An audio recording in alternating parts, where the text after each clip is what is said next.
नमस्कार दोस्तों, ये वीडियो के साथ में उपस्थित हूँ। आज हम एक महत्वपूर्ण विषय पे चर्चा करेंगे कि हमारी जीवन शैली किस तरह से, हमारे रोज़ का रूटीन क्या है और इस रूटीन से हमें क्या फ़ायदे हो रहे हैं, क्या नुकसान हो रहे हैं। आज मशीनरी युग है, हर व्यक्ति मशीन की तरह से काम कर रहा है, भागम भाग अपनी ज़िंदगी में बनाए हुए है और इसका असर ये हो रहा है कि हमारी औसत आय कम हो जा रही है। हमें कम उम्र में ही बहुत सारी समस्याओं का सामना करना पड़ रहा है।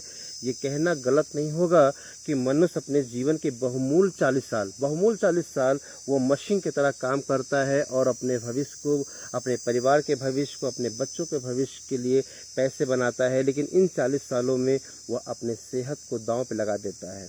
अगले 40 साल उस खराब सेहत को वो ठीक करने में न जाने कितने पैसे अस्पतालों में लगा देता है। तो इन 40 सालों में जो हमने कमाया वो अगले 40 सालों में हम अस्पताल को दे दिया। क्या मिला आखिर इन सारी चीज़ों से?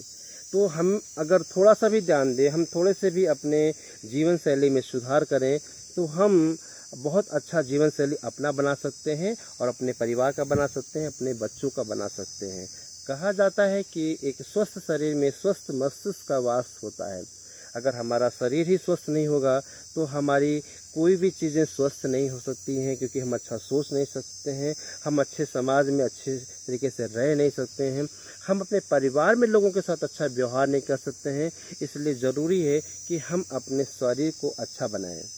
तो जैसे कहा जाता है कि हर व्यक्ति को कि ब्रह्म मुहूर्त में उठना चाहिए। ब्रह्म मुहूर्त का मतलब होता है कि सुबह 4 बजे उसे उठ जाना चाहिए और अपनी दिनचर्या की शुरुआत कर देनी चाहिए। लेकिन अफसोस ये है कि लोग देर रात तक काम करते हैं, ऑफिस से घर लौटते हैं, फिर अपना समय मोबाइल में गुजारते हैं और देर रात तक खाना खाने के बाद सोते हैं। तो फिर सुबह उठना उनके लिए मुश्किल हो जाता है। सूर्य उदय होने के बाद ही उनका उठना होता है और कहा जाता है कि सूर्य उदय से पहले हर व्यक्ति को उठ जाना चाहिए और अपनी दिनचर्या को समाप्त कर लेना चाहिए। हर आदमी को सुबह उठ के सूर्य से पहले ही प्राणायाम योगा करना चाहिए और सूर्य भगवान का अभिनंदन करना चाहिए। वास्तव में ये चीज़ें सत्य हैं और इन चीज़ों का बहुत सारे लोग पालन कर रहे हैं, लेकिन बहुत बड़ा हिस्सा आज भी ऐसा है जो इन चीज़ों से अछूता है। तो ब्रह्म मुहूर्त में मैं नहीं कहता हूँ कि उठ जाइए, तो कम से कम इतना हो कि सूर्य उदय से पहले आप उठिए और अपनी दिनचर्या में सबसे पहले आप 2 गिलास गुनगुना पानी पीना चाहिए। ये पानी इसलिए पीना चाहिए क्योंकि रात भर में जो आपके जीभ में या शरीर में एंजाइम से या लार्वा बने होते हैं वो पानी के साथ फिर पुनः आपके पेट में चले जाते हैं और ये पाचन शक्ति को बेहतर बनाते हैं। अक्सर देखते हैं कि बहुत सारे लोग हैं उठने के बाद वो फ्रेश भी होने नहीं जाते हैं और ब्रश मंजन उठा लेते हैं।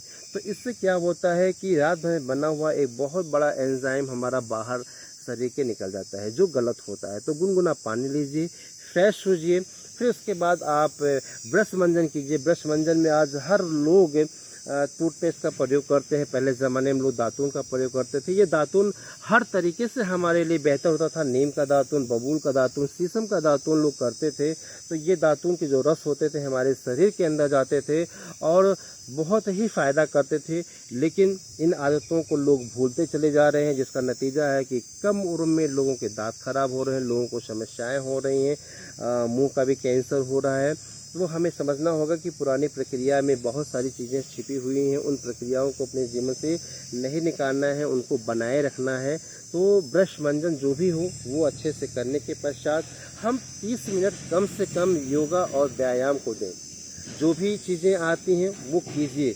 यूट्यूब पे बहुत सारी चीज़ें बनाई गई हैं, उनको आप अध्ययन करके, देख करके अपने जीवन शैली में अपना सकते हैं। लेकिन बस आलस को छोड़ना है और अपनी दिनचर्या में इन सारी चीज़ों को अपनाना है। निश्चित रूप से इन चीज़ों को अपनाने से आप खुद महसूस करेंगे 10-15 दिन के अंदर बहुत सारा बदलाव आपके अंदर आ रहा है। ब्रश मंजन होने के बाद अक्सर लोगों का जो पहला नाश्ता होता है वो चाय से होता है और चाय से होता है, कुछ लोग ब्रेड से करते हैं, कुछ लोग और भी तरीके से करते हैं। लेकिन मेरा मानना है भारत का 80% लोग चाय पीते हैं, जो शरीर में किसी भी तरीके से लाभप्रद नहीं है, नुकसान के सिवा। ये चाय हमारे शरीर में जाके हमारे शरीर में अम्लीय बनाता है, हमारे भूख को मारता है और हमारा जो डाइजेशन सिस्टम है उसको ख़राब करता है। पहले के ज़माने में लोग काढ़ा पीते थे, गुड़ की चाय पीते थे और तब उनका स्वास्थ्य अच्छा रहता था। लोग लावा और भूजा भी खाते थे, शरबत भी पीते थे। आज ज़माने में ये चीज़ें एक कहानियाँ बन के रह गई हैं। तो मेरा मानना है कि सुबह का नाश्ते में आपका हल्का होना चाहिए, पोहा होना चाहिए, किसी तरह का जूस होना चाहिए, शेक होना चाहिए, एनर्जी ड्रिंक होना चाहिए, या फिर किसी किसी को अपना कढ़ी का पत्ता, नीम का पत्ता, ऐसी चीज़ों को अपनाना चाहिए, हल्दी पुदीना, जो शरीर की प्रक्रिया को बेहतर बनाते हैं। इन सारी चीज़ों को जीवन में होना चाहिए। नारियल पानी होना चाहिए। तो इन सारी चीज़ों को अपनाने से हमारा शरीर अंदर से मजबूत बनता है, हमारे जो अंग हैं, जो हमारे ऑर्गन्स हैं, उनको मजबूती मिलती है। तो सुबह का नाश्ता लेने के बाद हमें स्नान ध्यान करने के पश्चात हमें अध्यात्म को भी 10 से 15-20 मिनट समय देना चाहिए, कि जो हमें सबसे बड़ी शारीरिक ऊर्जा मिलती है वो अध्यात्म से मिलती है। आप जिस भी देवता को, जिस भी आराध्य को मानते हैं, उनमें आस्था रखिए, नो डाउट, बट उनके लिए थोड़ा समय हमें निकालना चाहिए। हमारा जो भोजन होना चाहिए वो लगभग 12 से 1 बजे का होना चाहिए, क्योंकि 10 बजे के बाद से ही हमारे शरीर की जठर ग्रंथ प्रज्वलित होती है, और प्रज्वलन के बाद ही जब हम कोई भोजन करते हैं तो वो अच्छी तरह से हमारे शरीर में सुपाच्य होता है, अन्यथा वो पड़े पड़े हमारे पेट में सड़ता है। हमें दिन का भोजन बहुत अच्छा उठाना चाहिए, क्योंकि दिन में आदमी वर्कआउट में रहता है, काम करता है, तो दिन में हमें एक अच्छा भोजन लेना चाहिए। रोटी, चावल, दाल, हरी सब्जी, छाछ, इन सारी चीज़ों को लेना चाहिए। लेकिन होता क्या है, भागम भाग की ज़िंदगी में लोग दिन का ही भोजन कमज़ोर कर देते हैं और रात का भोजन मजबूत कर देते हैं, जो आयुर्वेद के अनुसार और सारी प्रक्रियाओं के अनुसार सबसे गलत है। क्योंकि रात का भोजन बहुत ही हल्का होना चाहिए और दिन का भोजन हमारा अच्छा होना चाहिए। भोजन में हमें कभी भी एक मील लगातार नहीं खाना चाहिए। अक्सर हम लोग रोटी चावल सब्जी यही अपने भोजन में रखते हैं, लेकिन हमें भोजन बदल बदल के करना चाहिए। कभी हमें खिचड़ी खाना चाहिए, कभी हमें तहरी खाना चाहिए, कभी हमें भुजिया चावल खाना चाहिए, हमें कभी मिलेट्स का रोटी खाना चाहिए, कभी कभी हमें वेजिटेरियन पे रहना चाहिए, कभी कभी हमें उपवास भी रहना चाहिए। तो इन सारी चीज़ों को अगर हम बराबर तरीके से एक डाइट चार्ट बना के करते हैं तो निश्चित रूप से इसका लाभ हमारे शरीर को मिलेगा। हम स्वस्थ रहेंगे, हमारा परिवार स्वस्थ रहेगा, हमारे बच्चे स्वस्थ रहेंगे। और एक तरह का भोजन करते करते हमारा शरीर जो होता है उसका आदी हो जाता है। तो दोपहर का भोजन अच्छे से लीजिए, और दोपहर का भोजन करने के बाद आपको थोड़ा सा आराम करना चाहिए। अगर आराम करने की आदत है, सोना नहीं चाहिए। आराम करने का मतलब ये होता है कि आप अपने बाएं करवट लेट के 30 से 35 मिनट आराम कीजिए, और उसके बाद जो भी दिनचर्या आपकी है, जो भी आप काम करते हैं वो काम कीजिए। और 3 से 4 बजे के बीच में हमें एक स्नैक्स लेना चाहिए। हमें चाहे एक कोई एनर्जी ड्रिंक हो उसके साथ में लेना चाहिए, या फिर चाहे अगर आप काढ़ा पीना चाहते हैं काढ़ा पीजिए, भूजा, लाई, जो भी खाना चाहते हैं फल, वो आप खा सकते हैं। और इसके साथ में फिर कोशिश करना चाहिए कि हमें 6 बजे से लेकर 7 बजे के बीच में अपना रात का भोजन समाप्त कर लेना चाहिए, क्योंकि रात का भोजन जो है वो बहुत लेट नहीं करना चाहिए। जैसे जैसे हमारा भोजन रात का लेट होता है वैसे वैसे हमारी जो पाचन शक्ति है वो बिगड़ती जाती है, क्योंकि जब भोजन जाएगा तो हमारे अंग, हमारी चीज़ें वो प्रक्रिया में आएंगी, और वो प्रक्रिया करने में 3 से 4 घंटे लगते हैं। तो छोटे छोटे चीज़ों को हमें बार बार नहीं खाना चाहिए, उससे हमारा पाचन शक्ति पे प्रभाव पड़ता है। कोशिश करना चाहिए कि जैसे शाम ढले हमें भोजन अपना कर लेना चाहिए। आप खुद देखो कि जितने भी जीव जंतु हैं, जितने भी नेचर से जुड़े हुए लोग हैं, जैसे सूरज अस्त होता है, शाम होती है, वह अपना भोजन करके अपने अपने घोंसलों में, अपनी अपनी गुफाओं में चले जाते हैं। कभी आपने देखा है कि रात में चिड़ियों को भोजन करते हुए? नहीं।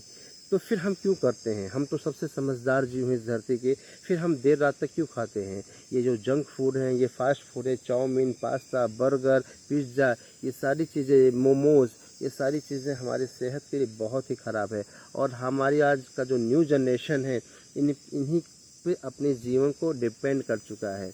बहुत सारे लोग इसके साथ और सारी चीज़ों को लेते हैं जो मैं इस कहना नहीं चाहता हूँ। वो सारी चीज़ें हमारे शरीर के लिए आगे चल के बहुत ही नुकसानदेह होती हैं। आप ये सोचिए कि आपके साथ केवल आप नहीं हो, आपका पूरा परिवार है, आपकी बीवी है, आपके बच्चे हैं, आपके माता पिता हैं, आपका समाज है, क्योंकि आपसे बहुत सारे लोग जुड़े हुए हैं। तो आप केवल अपना भविष्य देख के मत चलो, आपके साथ बहुत सारे लोगों का भविष्य है। इन सारी चीज़ों को करके हम अपनी सेहत को ख़राब करते हैं, हम अपने परिवार को संकट में डालते हैं, हमें एक अच्छा भोजन लेना चाहिए, हमें एक अच्छा विचार अपने जीवन में रखना चाहिए, अच्छे लोगों के बीच में बैठना चाहिए ताकि हम कुछ सीख सकें, ताकि हम कुछ से अच्छा से इस समाज को दे सकें। तो कोशिश ये करना चाहिए कि हमें रात का भोजन लेना चाहिए, और रात का भोजन जो होना चाहिए वो हमारा बहुत ही हल्का होना चाहिए। रात का भोजन कभी भी ज़्यादा नहीं होना चाहिए, जितना ज़्यादा भोजन करेंगे उतना ही वो हमारे लिए समस्या का कारण बनता है। और कोशिश ये करना चाहिए कि हमें जो भोजन लें उस भोजन को हमें चबा चबा के खाना चाहिए। कहा जाता है कि एक कौर को 32 बार चबाइए, मतलब उसको एक तरह से चबा चबा के लिक्विड फॉर्म में कर दीजिए, और वह फिर जाके आपके शरीर के लिए काफ़ी फ़ायदेमंद होता है। और इसका पानी जो होना चाहिए वो पानी आपको मतलब जितना होना चाहिए वो घूट घूट के पीना चाहिए, क्योंकि यह पानी घूट के पीते हैं तो ये शरीर के लिए लाभप्रद होता है। लेकिन उल्टा होता है, हम बहुत ही जल्दी भोजन कर लेते हैं, हम टीवी मोबाइल के सामने बहुत लंबे तक देखते देखते भोजन करते हैं और ज़्यादा से ज़्यादा भोजन कर लेते हैं। आप कोशिश करो कि भोजन को चबा चबा के पानी को घूट घूट के पीजिए, ताकि यह शरीर में लाभप्रद हो। और पानी का इंटेक बहुत अच्छा होना चाहिए शरीर में, क्योंकि यह शरीर ही 80% पानी से बना हुआ है। हमारे सारे ऑर्गन्स पानी से बने हुए हैं। पानी की कमी से बहुत सारे रोग होते हैं, त्वचा संबंधित रोग होते हैं, हमें माइग्रेन की प्रॉब्लम होती है, हमारी स्किन ग्लो नहीं करती है। तो हमें पानी लेना चाहिए। पानी के साथ में कभी भी आवश्यकता हो तो गुड़ का सेवन करना चाहिए, एनर्जी ड्रिंक का सेवन करना चाहिए। हमें गर्मियों के मौसम में नींबू पानी पीना अक्सर पीना चाहिए, क्योंकि डिहाइड्रेशन होता है और अक्सर पानी आदमी अपने इस जीवन में भाग दौड़ में कम ही पीता है। तो पानी का इंटेक मात्रा बहुत बढ़िया होना चाहिए। कम से कम 3 से 4 लीटर पानी हमें पर डे पीना चाहिए। और कोशिश करना चाहिए कि अगर गर्मी का मौसम है तो मटके का पानी पीजिए। फ्रिज का ठंडा पानी हमारे सेहत के लिए बहुत ही खतरनाक होता है, क्योंकि आप देखो हमारे जितने भी ऑर्गन्स हैं वो सब अंदर गर्म है कि नहीं है। और जब पानी हमारा ठंडा जाता है शरीर के अंदर तो हमारा ब्लड दौड़ के उस पानी को गर्म करता है, क्योंकि अगर वो ठंडा पानी हमारे ऑर्गन्स तक पहुंच जाते हैं तो हमारे ऑर्गन्स ठंडे हो जाएंगे। अगर हमारे ऑर्गन्स ठंडे हो जाएंगे तो हम ठंडे जाएंगे, और व्यक्ति ठंडा होता है तो फिर अंतिम यात्रा के लिए प्रस्थान कर देता है। तो आदमी ये बहुत भूल करता है कि प्यास लगती है तो वो तुरंत फ्रिज से खोल के ठंडा पानी घटाघट पी जाता है। तो हमें ये चाहिए कि हमें सुराही का पानी पीना चाहिए, शीतल पानी पीना चाहिए। ये पानी जो हमारे शरीर के लिए अच्छा हो, हमारे ऑर्गन्स के लिए अच्छा हो, क्योंकि ठंडा पानी नुकसानदेह है। और कोशिश करना चाहिए हमें अपने जीवन में कुछ चीज़ों का प्रयोग बहुत अच्छे से करना चाहिए। आंवले का प्रयोग करना चाहिए। आंवले का प्रयोग हमारे शरीर के लिए बहुत बढ़िया होता है, कि आंवला ही एक ऐसा चीज़ होता है जो वात पित्त कफ इन तीनों को मेंटेन करता है। बाकी किसी चीज़ों में ऐसा नहीं है कि जो वात पित्त कफ को तीनों को मेंटेन करे। बच्चों के अच्छे ग्रोथ के लिए हमें दूध देना चाहिए, उन्हें कैल्शियम देना चाहिए, आयरन देना चाहिए।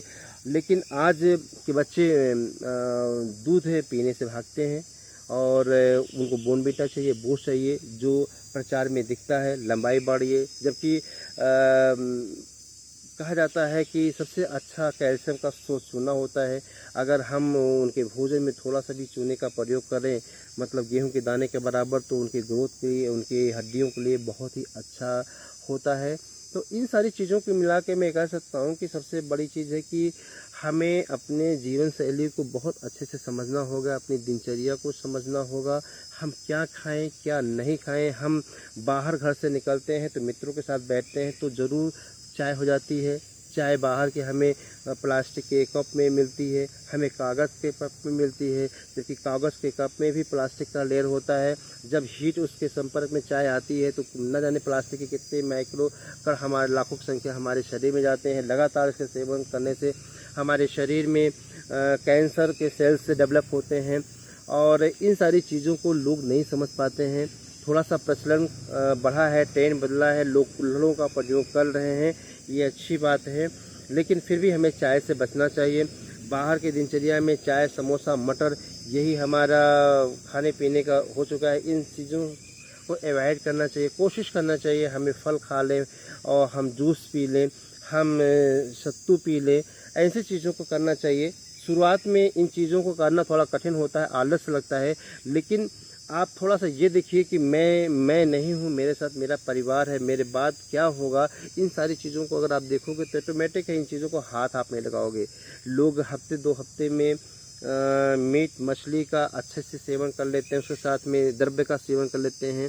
आप सोचिए कि आप कितना आप मसाला इंटेक कर रहे हो, कितनी चीज़ों को अपने शरीर में डाल रहे हो, वो कितना सुपाच्य है।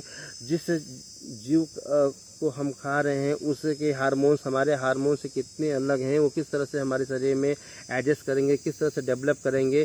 इन सारी चीज़ों को अगर कभी गूगल में, यूट्यूब पे आप देखो तो बहुत अच्छी तरह से समझाया गया है। तो इन सारी चीज़ें हमारे खाने के लिए नहीं बनाई हैं। हाँ, बहुत इच्छा करती है कभी कभार हो जाए, लेकिन मसाले का प्रयोग बहुत ही कम हो और इसका प्रयोग बहुत ही कम हो, क्योंकि ये कहीं से हमारे शरीर के लिए लाभप्रद नहीं है। हमें स्वस्थ रहना है तो हमें एक अच्छा भोजन लेना होगा, हमें एक अच्छी जीवन शैली जीना पड़ेगा और अपनी आदतों में सुधार एक दिन में नहीं होता है। आदतें एक दिन में न बिगड़ती हैं न बनती हैं। इनके लिए थोड़ा थोड़ा आपको समय देना पड़ेगा, अपने आप पर नियंत्रण रखना पड़ेगा। और आदमी एक ऐसा इंसान है जो चाहे वो कर क्या नहीं सकता है, तो जहाँ चाह है वहीं राह है। आज तो बहुत सारी चीज़ें आपको यूट्यूब पे बताई जा रही हैं, बहुत सारे वेलनेस कोच हैं, बहुत सारे योग गुरु हैं जो आपको अच्छी अच्छी चीज़ें बता रही हैं। हम चाहे तो क्या नहीं कर सकते हैं, बस हमें चाहने भर की क्षमता अपने अंदर बढ़ाना है, दृढ़ संकल्पित होना है। संकल्प का कोई विकल्प नहीं होता है। अगर आपने संकल्प ले लिया तो उसे पे चलिए। और अगर हम इन चीज़ों के साथ चलते हैं तो निश्चित रूप से हमारा शरीर स्वस्थ होगा, हमारी स्किन स्वस्थ होगा, हमारा मन मस्तिष्क स्वस्थ होगा, हमारा परिवार स्वस्थ होगा, हमारे बच्चे स्वस्थ होंगे, उनका फ्यूचर स्वस्थ होगा, हमारा देश समाज स्वस्थ होगा। और ऐसे ही स्वस्थ भारत की कल्पना हम सदैव करते हैं। हम फिर मिलेंगे नेक्स्ट वीडियो में इन्हीं सारी किस ज्ञानवर्धक विषयों के साथ में। तब तक के लिए नमस्कार।